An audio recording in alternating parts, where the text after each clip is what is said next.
What's up, old Power NS crew? Today we're taking a ride around town because it has snowed. Well, what's the big deal? Now, a while back I put a Spartan locker in the front of this thing, but I've also got a Posi-Lok cable to where I can engage and disengage the CAD. Some of you asked why. Now I can show you guys the difference between when it's locked in and when it's not locked in and how it drives. Of course, you can't see the axle and you can't feel the steering wheel or all that kind of stuff that goes along with that, but I do the commentary, tell you guys, hey, it's wanting to run straight, it's wanting to do this or that. So, quit the gabbing, let's go for a ride. And here we are on the back roads. Still got ice going on. I am in still two-wheel drive.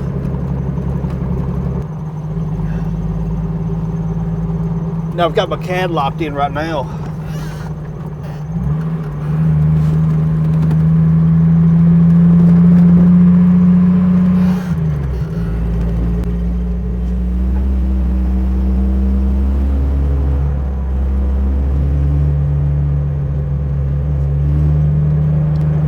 And as I mentioned earlier, the rig is a 8.8 rear, limited slip 373, Dana 30 front with Spartan locker. And the CAD, I've got the Posi-Lok on it. I've got it engaged at the moment, 4.0, 5-speed.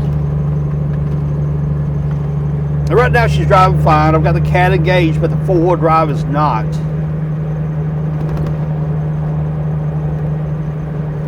And wouldn't you know it, I'd have a car right back here on my tail, otherwise I'd stop and lock the four-wheel drive in.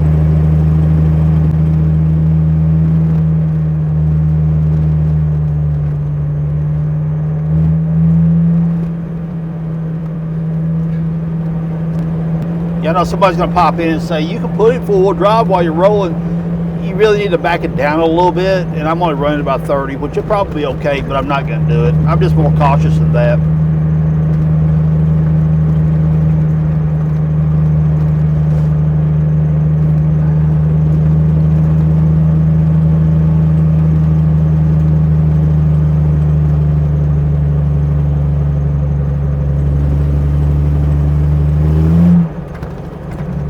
I know one thing I can definitely tell you that with the 373 limited slip, the rear end before, of course, being a Dana 35 open differential. With an open differential, if you spin, you're only going to spin one tire or the other. You're not going to spin, more than likely, you're not going to spin both. With a limited slip rear, and that's riding on this ice, if I goose it a little bit, it wants to run sideways with me. Versus, again, open differential, you may get one tire spin and not the other, or sometimes you may get both of them spin, but not very often. So I don't know if the camera's picking up, but I'm blipping the throttle, and it wants to run sideways every time I do it.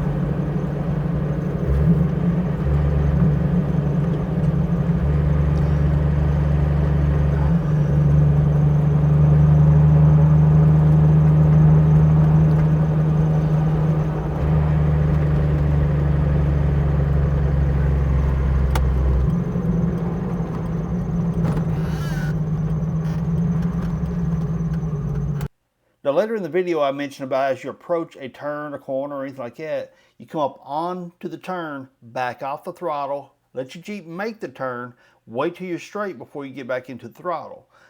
This intersection here is a prime example of that. Now if you was to be on the brakes when you're making this curve, you may go over that hill right there. Or if you come up on a turn like this and you're still in the throttle, in four-wheel drive, your front tires are going to tend to want to push. It really depends on whether you're on packed snow or ice, to be honest with you. If you're on packed snow, your tires, if you've got good tread, will probably bite good enough to go ahead and make the turn. But if you're on solid ice with no snow on top of it, there's a high likelihood that you're going to try to run straight as you're turning. So again, as you come up on a corner like this, whether it be in town or be out on a country road like this, as you approach the turn, back off the throttle, let the vehicle make the turn, and get straight before you get back on the throttle, or brakes for that instance. All right, let's roll. And now we've got hard packed snow and ice. I'm hoping that car will keep going so I can demonstrate. All right, here we go. He kept on going. Ooh, stopping is an issue. That's one thing, another thing too, people. You can have the baddest four-wheel drive in the world, but okay, right there should be 4 high. You can have the baddest four-wheel drive in the world. Stopping is still an issue.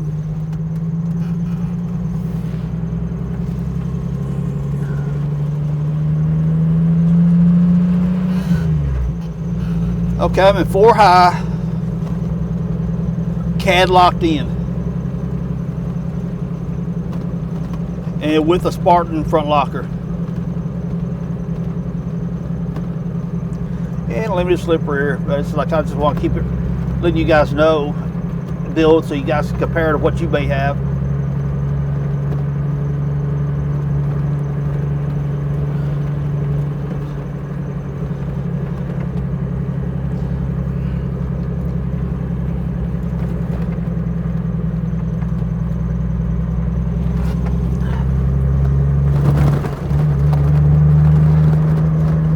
Now right now I've got a little bit of, the wheels want to pull this way, steering wheel meaning. If I let it go, it wants to fade right a little bit. Now she is a little squirrely, you know, on this ice like this. So if I give it throttle, I can feel the wheel wanting to do, the wheel, the steering wheel, wanting to pull left and right a little bit.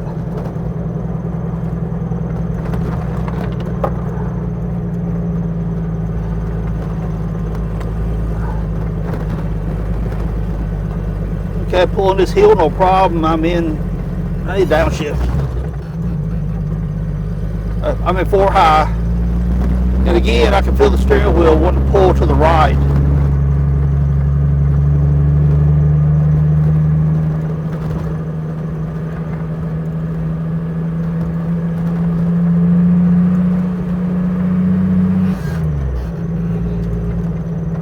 If I let off the throttle altogether, she's smooth and easy straight.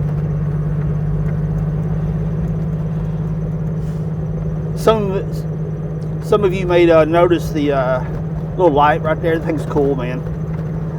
I was outside walking around the other day, checking out the Tahoe and checking out the Jeep, you know, making sure the battery's good and all that kind of stuff.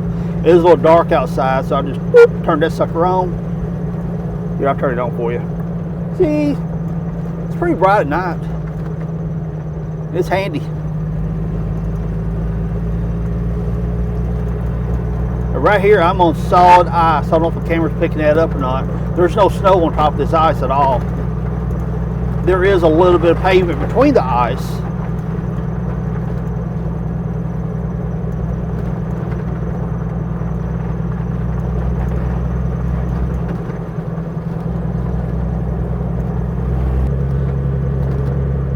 You can counter steer if you get lucky enough. If you get on solid ice, sometimes you just got no control at all. So take it slow and easy, you'll be all right.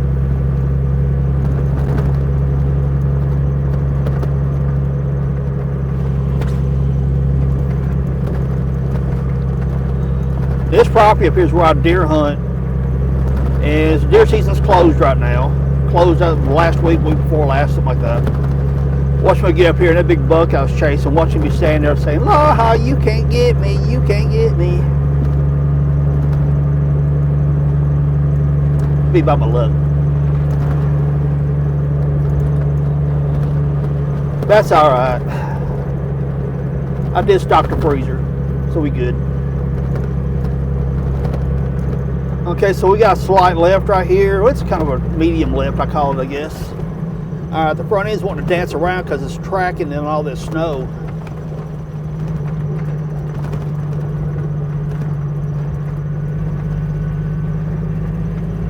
And again, I'm cutting driver. I'm going left, turning left.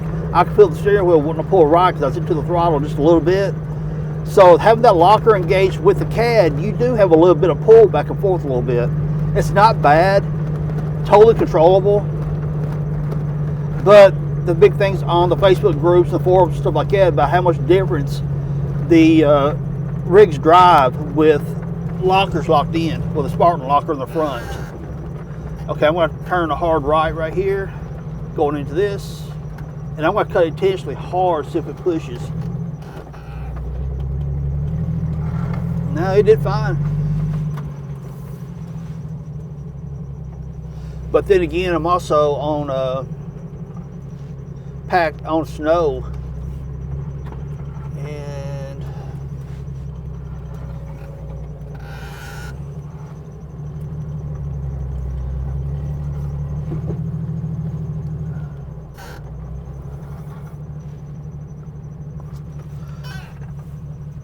We're up here on the property that I hunt at, and I sometimes come up here and play, a little four-wheel drive action, because right over here there's a gully that I'll drive down the side of and come back up. And so maybe just for a little bit, we'll get a little play action going on. What do you think? Cool? Cool. All right, so I'm in 4 high right now. Pull it back. My cad's in the way. Yeah, disengage my cad. Now right there I'm in 4 low. I think I'm in neutral. There we go. Now we're in 4 low. Pull the cad. Oh.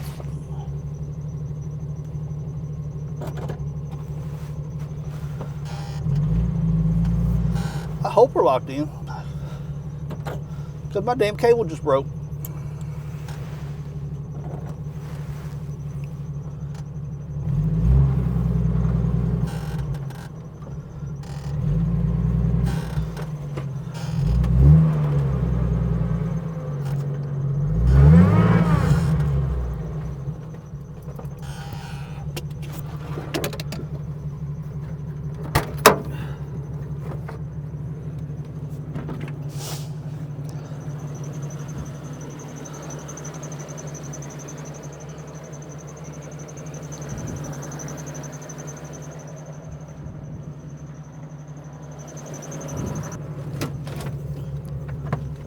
I don't think my cad's locked in. If it ain't,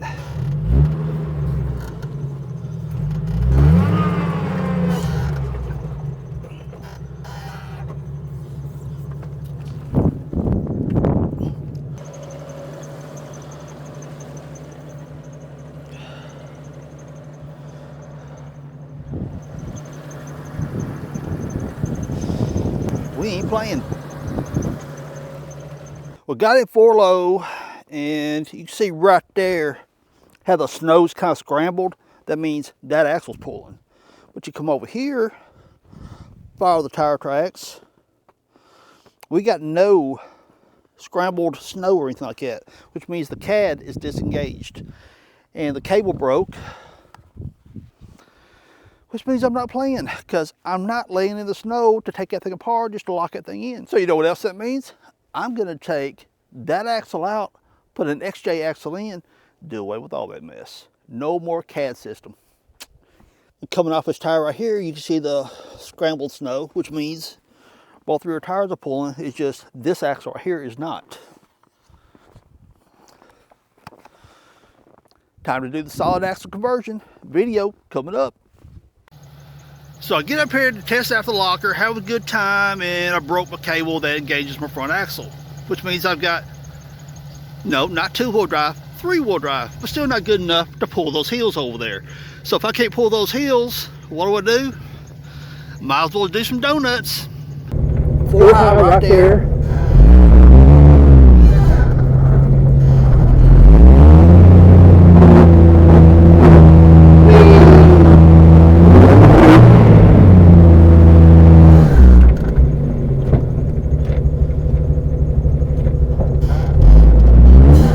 Neutral transfer case. Right there should be too high.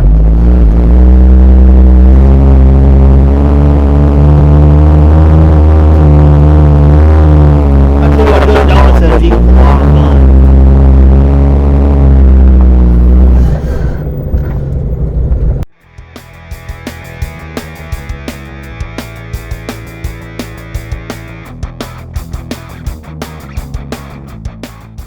I gotta lie to you, I'm a bit bummed that broke, because I was really looking forward to playing a little bit, seeing how it done the snow, climbing up that hill and stuff. But here's the deal. I put the Posi-Lok in that caddy for one reason, to make that video to show you guys how much difference it drives with having the locker engaged versus disengaged and all that. Disengaged and not in 4-wheel drive, it drove pretty well normal. When I got on ice, I did go ahead and put it in 4 high and have the cad locked in, which meant I was in 4-wheel drive. Limited slip rear, Spartan locker front. I was in 4-wheel drive. And it wanted to walk around a little bit, but even on ice, on regular cars, stuff like that, cars tend to do that anyway. So whenever I was coming around that gradual left right there, as long as I was not in the throttle, it would come around that left, no problem. But as soon as I tried to give it just a hint, a bit of throttle, it wanted to pull straight, kind of walk over to the right a little bit. Turning left, but it wanted to pull right. Now, when I turned into the driveway to come back here to play, I did give it a little bit of gas. It went ahead and made that turn. but I was on hard packed snow. So the tires gripped, go ahead and make the turn, no big deal. Now, if I'd been on solid sheet ice and I turned the wheels like this to make that turn, more than likely my front tires would went more like this, well, kind of like a little bit of a turn. Tires have been turned, but it was still wanting to go straight a little bit, and that's pretty common, honestly.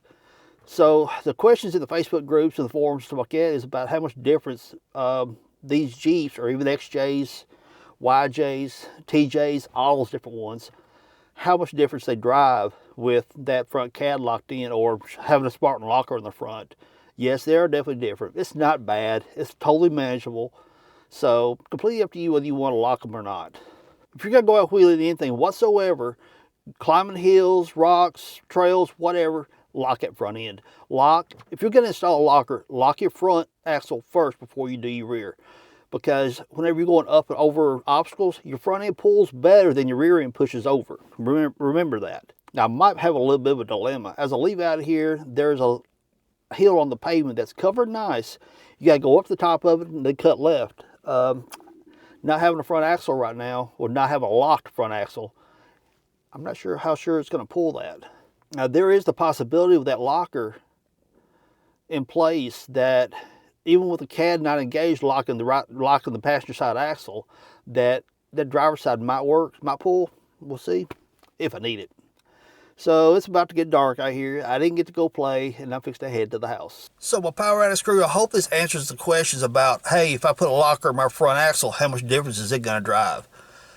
It does drive a little different, totally manageable. You just, whenever you go into your curves or turn hard intersections, go into the curve, corner, whatever, and back off the throttle. Let the Jeep make its turn. Then when you come out of the turn, then go back into the throttle. It's all about adjusting how you drive. Now, if you're one of those that's going to be throttle happy all the time, you're going to have a problem. But just learn, going into the curves or turning hard intersections, go into it, let off the throttle, let the Jeep make its turn, then go back into the throttle. You'll be just fine. If you stay into the throttle while you're making the turn, it'll tend to want to push, even though your wheels are turned, it'll tend to want to push straight. So, lock that front end, go out, have a good time, but be careful on the streets. Peace. Later, y'all. So I'm going to do a little bit of an experiment right now. I've got it 4 high, and as you know, the cad broke, but I'm going to put it 2 high. I'm on this little incline right here. Yeah, see, I ain't getting nowhere. Put it 4 high.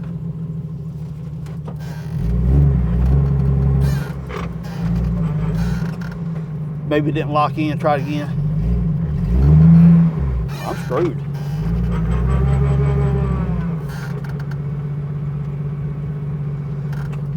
Nope. My front tire was spinning. I can see the marks.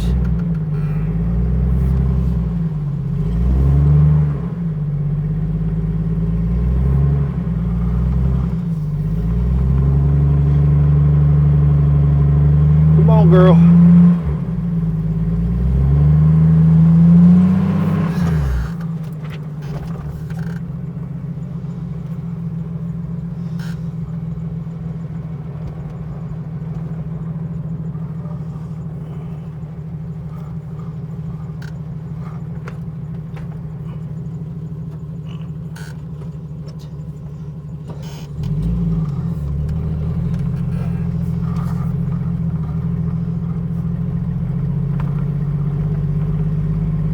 No, it wasn't locked in because I had to put neutral, then come back to 4 high. So yeah, it works.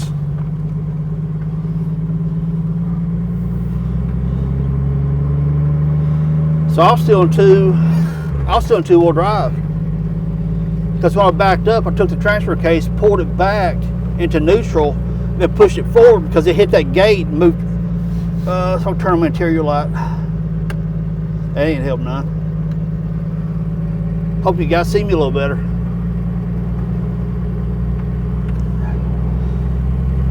So I was on that hill and I backed up. I grabbed the transfer case, pulled it back into neutral, and then pushed the transfer case shifter forward. Because it goes forward, it falls to the side, falls to the left, which means it falls into 4 high at that point. And then I could feel that front end locked in. So I guess what I seen when I thought I saw a spin was my rear tires where it was sitting at, because I did not have the front axle locked in. So that confirms that locker, even though I've got my passenger side, is disengaged because the cad's not locked in. the driver's side's still pulling. So I'm guessing effectively I'm 3-wheel drive instead of 2-wheel drive. So I thought I'd try, see what happens. All right, so I'm gonna quit talking to the camera and stuff because this is some nasty roads, and I'm heading on home. Peace.